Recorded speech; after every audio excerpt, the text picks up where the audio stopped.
entendendo o raciocínio do perito. Como o profissional da saúde analisa o nexo e a incapacidade. Para quem não sabe, eu sou fisioterapeuta há mais de 13 anos, sou perito judicial e assistente técnico há mais de 10 anos, atuando em ações envolvendo perda da capacidade laborativa, perda da capacidade funcional, doenças do trabalho e acidentes relacionados ao trabalho. Eu dividi essa aula em duas perguntas. Primeiro, como o profissional da saúde, o perito judicial, analisa o nexo? Primeira coisa, o que é o nexo técnico? Ele nada mais é do que a relação entre a lesão, a doença, e a atividade laboral. Nesse momento, o perito começa a se perguntar: o trabalho causou a doença ou o acidente? O trabalho agravou, ele contribuiu para a piora do problema, da dor, da disfunção, ou antecipou essa doença, ou ela apenas coexistiu? São perguntas importantes para o estabelecimento do nexo. Há alguma correlação direta ou indireta entre a doença e o trabalho? Por que essa pergunta é importante? Vamos supor que eu tenho um trabalhador que ele trabalha sentado em um escritório de contabilidade.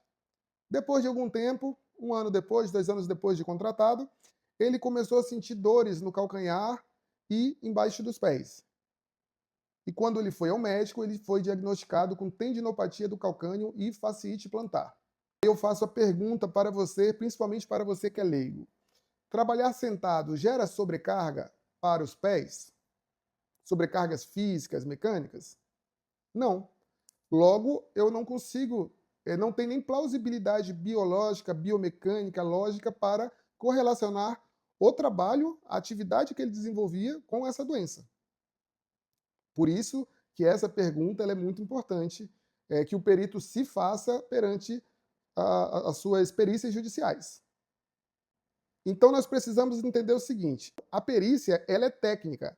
O perito ele vai trabalhar com probabilidade técnica, com coerência, com evidências científicas, com a temporalidade e com a funcionalidade.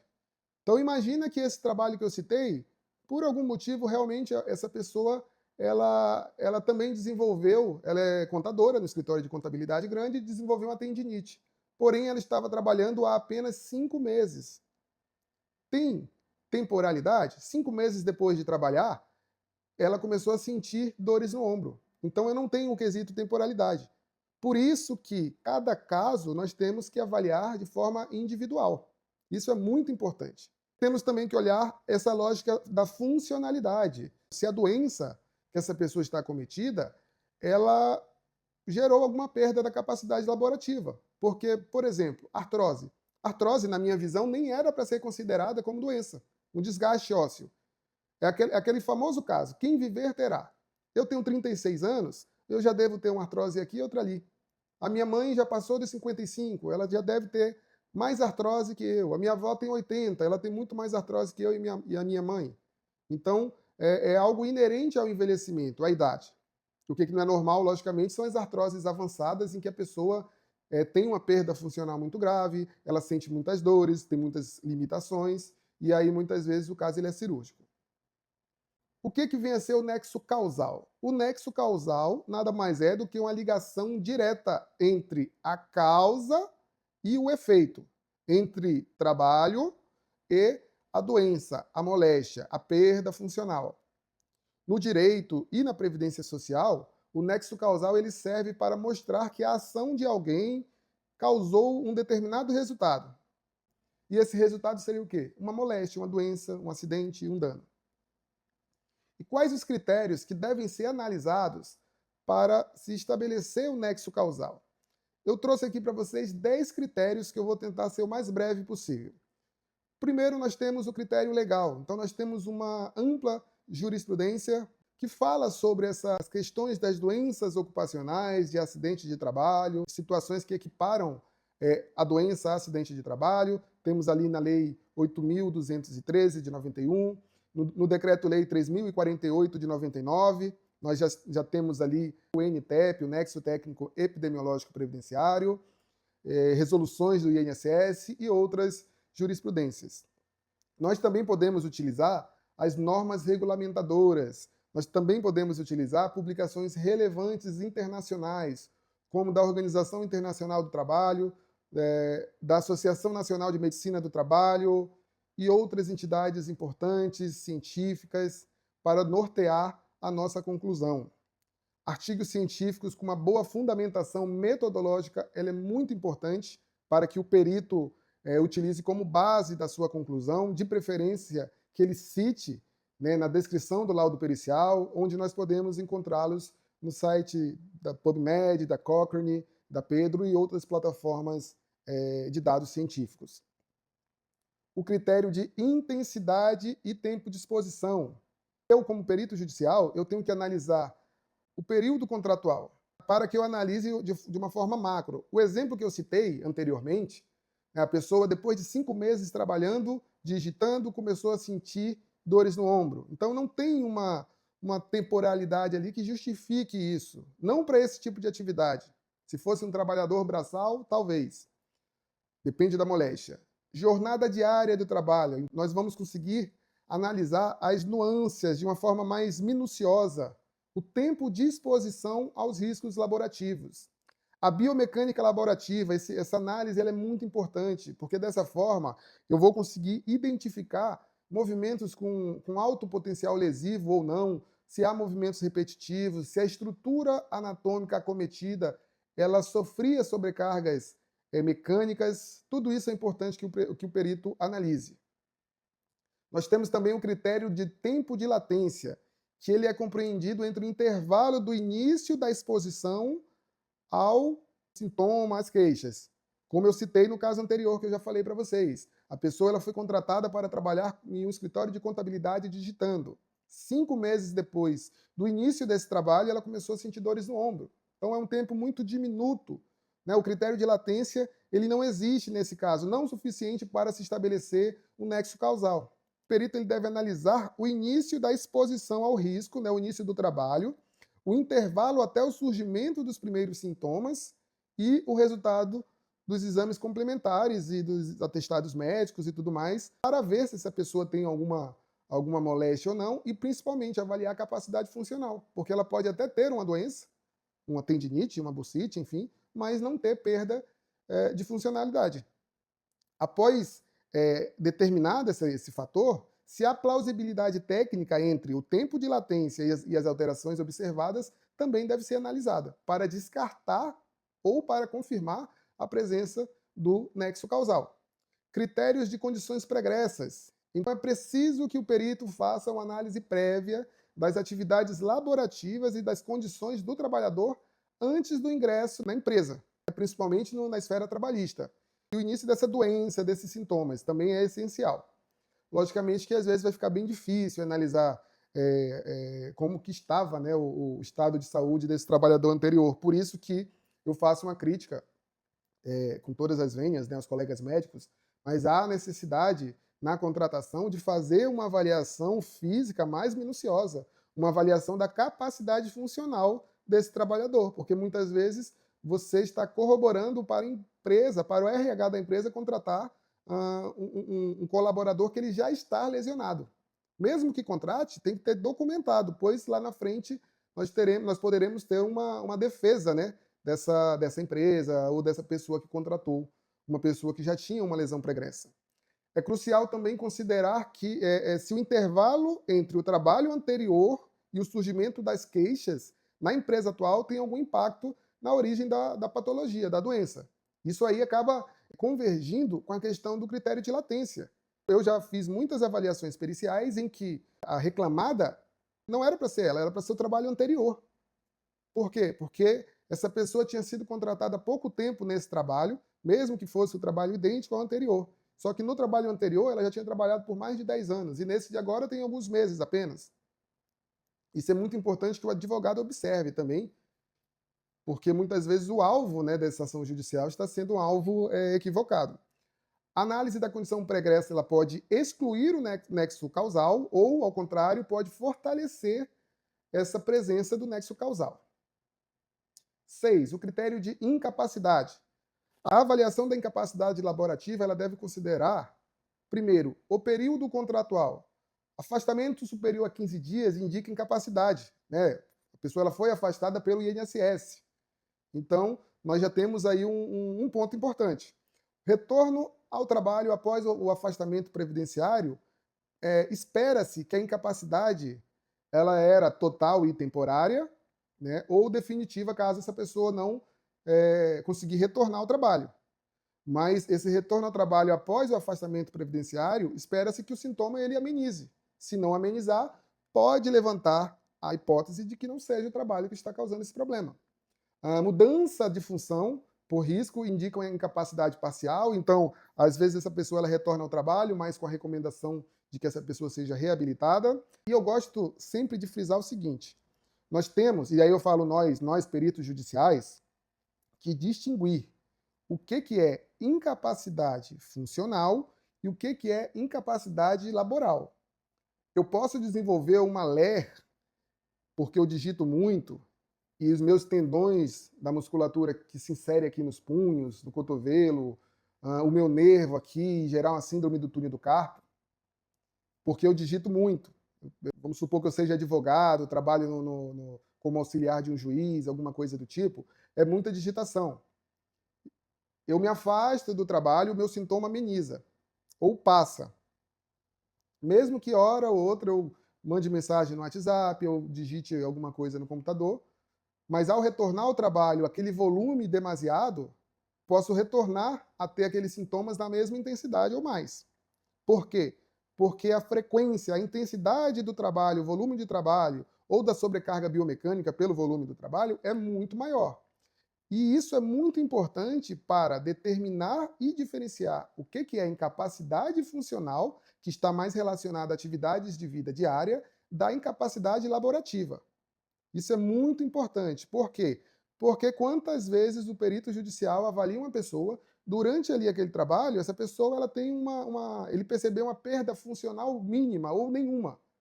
Só que ele não consegue, por algum motivo, lembrar ou entender que o trabalho dele é completamente diferente do que eu pedi para essa pessoa fazer um teste de Fallen, de Patten, enfim, algum teste ortopédico, apertar a minha mão para avaliar a força.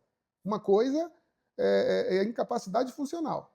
São essas atividades corriqueiras. Outra coisa é a incapacidade laborativa, que deve levar em consideração o volume de trabalho. Isso é muito importante para você, perito, que pode estar me assistindo, e também para você, advogado. Nós temos também, que é importante ser considerado para o critério de incapacidade, o período pós-contratual.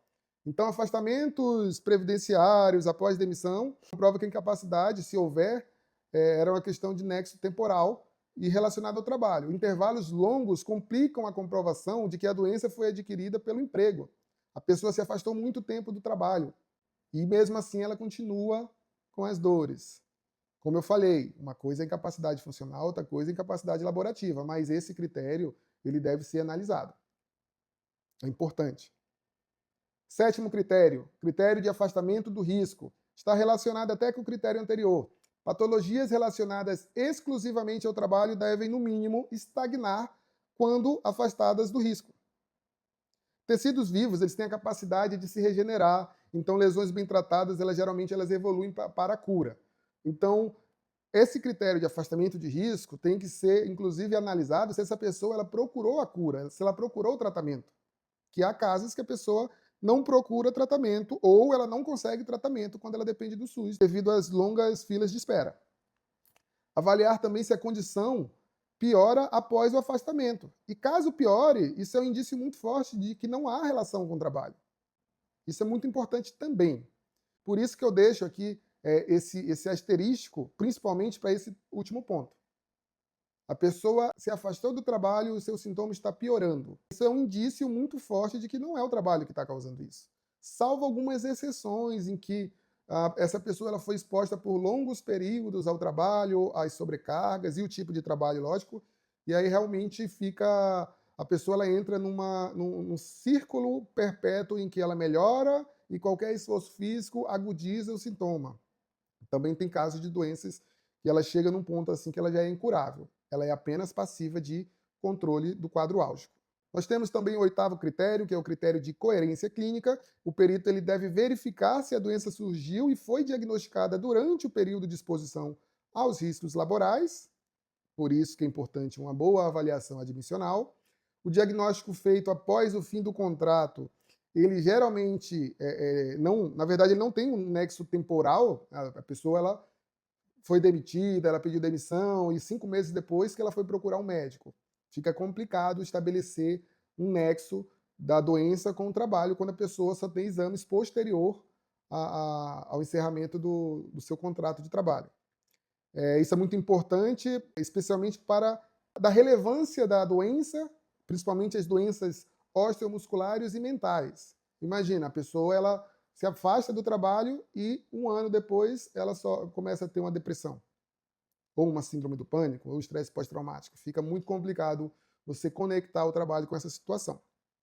Exceções, logicamente, elas existem, né, para exposição a certos agentes químicos, biológicos. Então, a pessoa se afastou, foi demitida e alguns meses depois ou semanas depois ela começou a ter uma sintomatologia que era coerente aos agentes químicos e biológicos que essa pessoa era exposta constantemente durante o trabalho.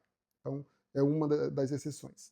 Critério temporal, também esbarra em vários dos critérios anteriores. Na saúde do trabalhador e na perícia judicial, a coerência é essencial.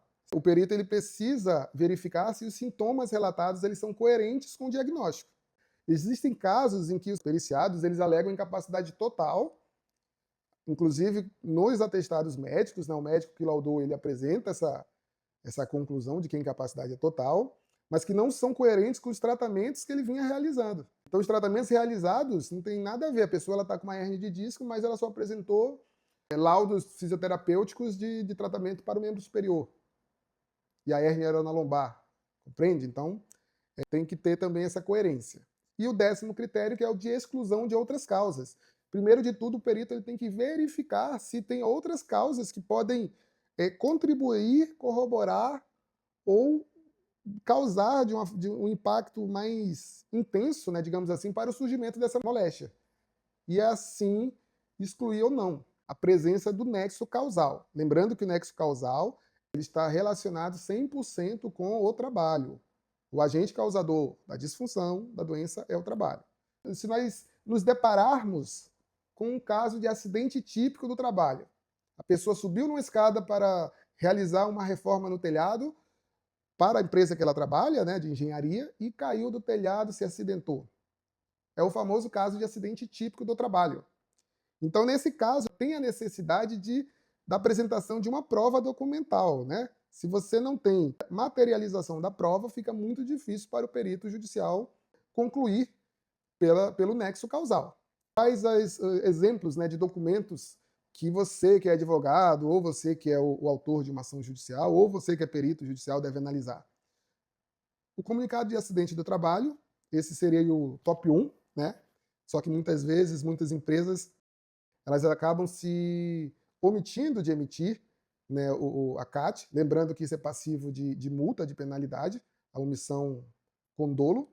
Atestado de atendimento médico no dia do acidente alegado, é uma prova. Boletim de ocorrência, que comprova que o acidente ocorreu, por exemplo, né, durante o trajeto do trabalho, casa-trabalho, enfim. Conversas com alguns responsáveis, né, conversas no WhatsApp da empresa, ou atestado de origem em casos de militares. Já teve casos em que eu concluí pelo nexo causal, mesmo sem a presença da CAT, pois a pessoa apresentou conversas no WhatsApp com o seu encarregado, o juiz já tinha, no processo, atestado a veracidade dessa conversa. Então, embora não tivesse nenhum atestado de atendimento médico do dia do acidente alegado, nem nada, essa pessoa que era responsável pela empresa conhecia que tinha ocorrido o acidente através dessa conversa. Então, nós podemos nos valer disso. Havendo uma prova documental irrefutável, nexo causal não tem que ficar perdendo tempo. Nexo com causal. Quando o trabalho não é o único causador do surgimento ou agravamento da doença, ele apenas vai contribuir. Então, nós temos a causa adequada, que é muito utilizada, salvo engano, no direito penal, que foi desenvolvida por von Kries e von Baas, que identifica a causa principal de uma doença como aquela mais relevante para o resultado. Não apenas uma condição necessária, mas é a causa mais relevante. Então, nós temos um sistema de hierarquização das provas dos possíveis causadores da doença, da moléstia, que pode ser distinguido, ou melhor, que deve ser distinguido entre causas ocupacionais e causas extralaborais. Então, um caso muito clássico que eu vejo. A pessoa ela foi contratada para trabalhar em determinada empresa como auxiliar de limpeza. Uma mulher, mais de 45 anos, hipossuficiente, trabalhou 3 anos na empresa, depois de 3 anos foi demitida. 6 meses depois entrou com ação judicial, tempos depois chegou até mim. Isso é um caso verídico. O caso dessa moça estava relacionado a lesões no ombro, tendinites e bursites. Segundo a literatura científica, é comum mulheres, nessa faixa etária que ela se encontrava, estarem acometidas por moléstias no ombro. Ela começou a apresentar os seus primeiros sintomas pouco tempo depois do trabalho, não tinha dado nenhum ano, salvo engano, 8 meses. O trabalho, de fato, sobrecarregava, gerava sobrecarga biomecânica, as articulações dos ombros, enfim, dos braços, porém não tinha tempo de latência, tempo de exposição suficiente para iniciar o sintoma. Mas esta mulher, ela trabalhou por 3 anos a 3 anos e meio. Então, 6 meses depois, ela começou a sentir sintoma e, quando ela foi demitida, ela já apresentava uma ruptura parcial de um tendão do ombro. Só dessas informações, o que é que o perito ele já conclui? Ou melhor, o que é que ele já pode excluir? O nexo causal. Não há 100% de culpa do trabalho. Esse é um ponto relevante. Como tem o fator idade, ela realizava suas atividades domésticas, porque não tinha quem realizasse.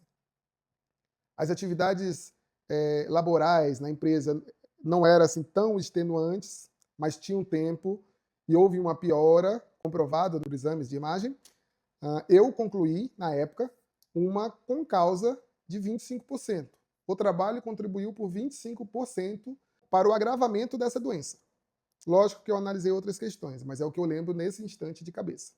Avaliar também as causas concorrentes. Causas concorrentes ou equivalência das condições, elas ocorrem quando 2 ou mais condições concluem igualmente para a doença, que é o caso dessa senhora que eu citei. Ela já tinha idade, então era condizente com a idade. 3 meses depois que ela começou a trabalhar, ela começou a sentir os primeiros sintomas, fez exame de imagem, já tinha inflamações, porém, 3 anos depois, logo após a demissão, verificou-se que ela tinha uma ruptura parcial do tendão do ombro. Então, eu concluí, através dessas variáveis e outras, que o trabalho contribuiu com 25% para o agravamento de lesões pré-existentes.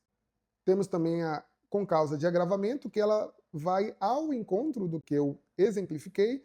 Então, a pessoa já apresenta patologias prévias, condições anteriores ao início do trabalho, e o trabalho só corroborou, nesse caso que eu citei, com 25% para a piora do caso, sendo 75% relacionado a fatores extralaborais.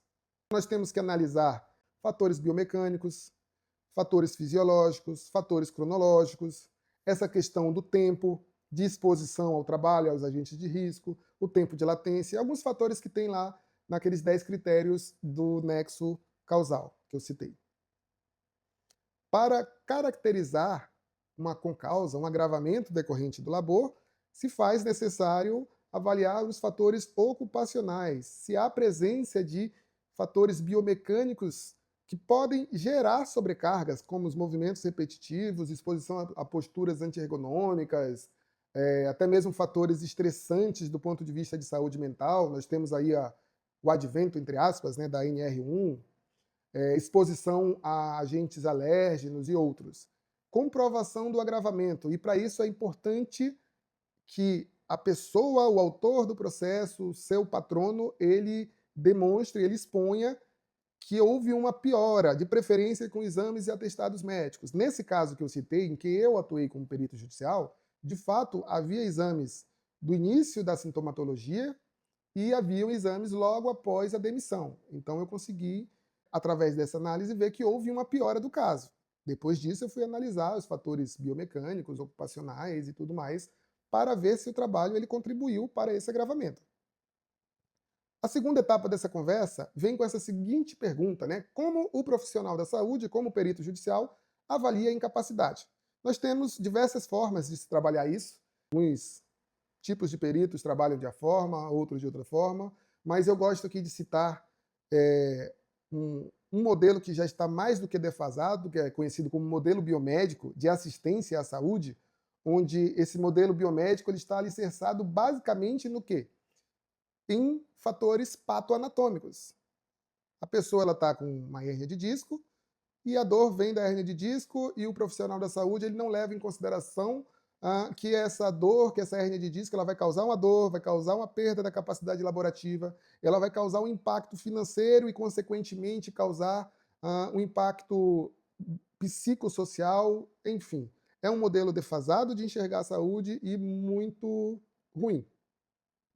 E a melhor exemplificação disso é a tabela SUSEP. Tabela SUSEP, que tinha outra finalidade, vem sendo usada até hoje, graças a Deus ela tem caído em desuso, mas como que funciona? A tabela SUSEP tem uma tabela em que, se a pessoa, por exemplo, ela tiver uma perda total do membro superior, ela vai ter o equivalente a 70% de incapacidade.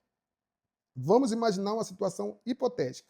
Eu, Andervan, fisioterapeuta, perito judicial, empresário, tenho grau de instrução relativamente elevado, tenho pós-graduação e tudo mais, tenho funcionários que trabalham para mim, na minha clínica de fisioterapia.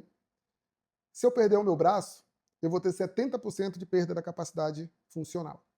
Se o seu João, 65 anos, hipossuficiente, catador de latinha, perder o braço, ele tem 70% de incapacidade. Aonde que está a justiça aí? É uma questão de obviedade que o impacto psicológico, financeiro, social em mim vai ser muito menor do que no seu João. Vocês conseguem compreender? Então nós temos uma tabela que você pega a pessoa, corta em partes e cada parte equivale a X% de incapacidade. Não há uma análise individual da situação. Isso está extremamente errado e infelizmente é muito utilizado. Aí, mais recentemente, a Associação Brasileira de Medicina Legal e Perícia Médica criou a Tabela Brasileira de Apuração do Dano Corporal. Eu gostaria, antes de começar essa parte, de falar de uma forma muito respeitosa, tá? As críticas que eu pretendo fazer a partir de agora são críticas construtivas, tá? Então, peço que não se sintam ofendidos, é uma opinião minha e de alguns colegas, mas é válida. O que acontece é que essa tabela brasileira para apuração do dano corporal e a tabela SUSEP praticamente não tem diferença alguma, porque ela continua fazendo a mesma coisa. Ela pega uma parte do corpo da pessoa, agora ela diferencia pela lateralidade, né, pelo lado dominante ou não, mas ela pega a parte da pessoa e classifica um grau de incapacidade que isso vai gerar, sem analisar o contexto biopsicossocial. Então nós temos aqui, por exemplo, do lado esquerdo da tela, da tabela brasileira para apuração do dano corporal, uma perda total do movimento do punho, uma anquilose ou uma artrodese. Eles têm aqui como 15 a 20% de incapacidade se for do lado dominante e 14 a 18% se for do lado não dominante, de perda da capacidade funcional. Como chegaram a esse número, eu não sei. Essa foto que eu tirei foi do livro que eu comprei. Do lado direito, nós temos a antiga, né, tabela SUSEP, onde ela diz que a anquilose total, uma perda total da mobilidade do punho, é equivalente a 20% de incapacidade, independente do laudo. A diferença é irrelevante da incapacidade. Não leva em consideração se o seu João é analfabeto, se ele é pobre, se ele é catador de latinha, se ele não tem escolaridade, se ele... Não leva. Agora, se for comigo, pós-graduado, tenho pessoas para trabalhar para mim, tenho empresa, ministro aulas, palestras, atendo pessoas, sou perito judicial, a incapacidade, se eu perder a mobilidade do meu punho, é a mesma do seu João, analfabeto, catador de latinha. Vocês conseguem perceber que não há diferença? Do ponto de vista numérico, de quantidade de incapacidade, foi pior. Olha o outro exemplo aqui, amputação da mão. Amputação da mão, se for o lado dominante, 50%. Se for o lado não dominante, 46%. Não sei de onde tirar esse número. Na tabela SUSEP, 60% de incapacidade era. Foi piorar com a tabela brasileira para apuração do dano corporal. E essa, com o perdão da expressão, essa atrocidade ela vai se perpetuando e picotando o corpo e classificando o grau de incapacidade independentemente de idade, de outras coisas. É triste. E é o que está sendo mais utilizado agora. O modelo ideal de análise, na minha visão, como fisioterapeuta que trabalha com prática baseada em evidência e como perito judicial há mais de 10 anos, na minha concepção, o ideal é que seja analisado pela ótica do modelo biopsicossocial, que vários profissionais avaliem essa pessoa na medida do possível. Nós temos os fatores biológicos, físicos, temos os fatores psicológicos. Qual o impacto que essa hérnia de disco vai causar em você, que é o único trabalhador, é a pessoa que bota comida dentro de casa? Ou em você, que tem pessoas que podem trabalhar para você quando você estiver afastado? Qual o impacto social no meio que você vive? Você perdeu a perna, mora em uma favela, como que você vai se locomover? Um exemplo, lógico. Como que você vai interagir com seus amigos e familiares? E nós temos também que analisar as repercussões de uma moléstia do ponto de vista biológico, psicológico e social. Em mim, a perda de um braço vai ter uma repercussão biológica, psicológica e social, que vai ser diferente no seu João, porque o seu João é mais velho que eu, é o único provedor da casa, é analfabeto, só tinha esse trabalho, que era catar latinha, porque ele não tem escolaridade e nenhum grau de instrução. O impacto vai ser totalmente diferente. E nós temos já uma ferramenta, desde o ano de 2001, completa para avaliar capacidade funcional, que é a Classificação Internacional de Funcionalidade e Incapacidade de Saúde, que eu quase não vejo os peritos judiciais utilizarem, e menos ainda os advogados se valerem dessa ferramenta, citar nos seus processos. Isso é muito importante. Já vi, não vou mentir, alguns julgados lá do Rio Grande do Sul, de Santa Catarina, Paraná, em que o juiz ele pede o uso, né, ele impõe o uso da Classificação Internacional de Funcionalidade e Incapacidade de Saúde, a CIF. Mas é um caso em milhares. E a CIF ela vai descrever a funcionalidade e a incapacidade relacionadas às condições de saúde, identificando o que a pessoa, né, o que essa pessoa ela pode ou não pode fazer na sua vida diária, de acordo com o impacto que essa doença, essa lesão vai causar em você. E ela traz uma definição bem clara de incapacidade e deficiência, onde diz que a incapacidade refere-se a qualquer redução ou perda temporária ou permanente da capacidade de realizar atividades de maneira considerada normal para um ser humano. Deficiência, ela é definida como um problema nas funções ou estruturas do corpo, como um desvio, uma perda significativa. Deficiência na CIF, ela é um aspecto da incapacidade, que se refere aos problemas que uma pessoa pode ter em função a uma condição de saúde. Ela vai estabelecer e vai quantificar as repercussões que essa incapacidade gerada por alguma moléstia está causando na pessoa. Desde 2001, nós temos a CIF, da Organização Mundial da Saúde. Nós já temos também no Brasil julgados, por exemplo, esse que está na tela, da Turma Nacional de Uniformização, ela já reitera o reconhecimento que a incapacidade para o desempenho de uma atividade profissional deve ser avaliada sobre os pontos de vista médico e social, mediante análise das condições socioeconômicas do segurado. Então, eu tenho que avaliar todas essas condições. O grau de escolaridade, grau de instrução, o potencial dessa pessoa voltar a ser inserida no mercado de trabalho. Tudo isso tem que ser analisado, também pelo perito judicial. Continuando aqui com esse julgado, a análise da incapacidade para o trabalho, ela deve levar em conta não apenas a limitação de saúde dessa pessoa, mas, igualmente, a limitação imposta pela sua história de vida e pelo seu universo social. Mais uma vez, para não ficar repetitivo, lembre-se do exemplo que eu dei comparando uma perda do meu braço com o do seu João, o seu Mário, não lembro o nome dele agora. Então não há justiça se a gente ficar utilizando SUSEP e outras coisas. E nós já temos um dispositivo amplamente aceito a nível internacional que pode facilitar a nossa vida e pode nos ajudar a fazer justiça, que é a CIF. Gente, deixa aqui meu muito obrigado. Nesse QR Code você pode entrar no meu site e ver os serviços que eu posso estar auxiliando você que é advogado em alguma ação judicial. Tem o meu número de WhatsApp aí, o meu Instagram pessoal. Forte abraço e obrigado para quem esteve paciência de ficar aqui até o final. Faça um bom uso desse conhecimento.